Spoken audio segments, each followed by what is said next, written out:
The truth about stories. While working on my MAd thesis, I was encouraged to read Thomas King's 2003 book, The Truth About Stories. Each chapter opened with a variation of the following. The truth about stories is that's all we are.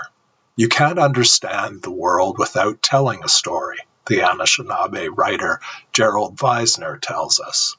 There isn't any center to the world but a story.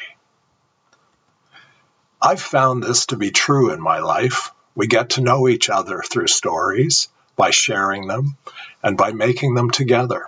In fact, I have found ideas don't become real until you share them out loud, which extends to writing them down or, I dare say, photographing them. I'm going to share a bunch of stories I feel are related to our pursuit of photography. Any thoughts? Please don't hesitate to reach out.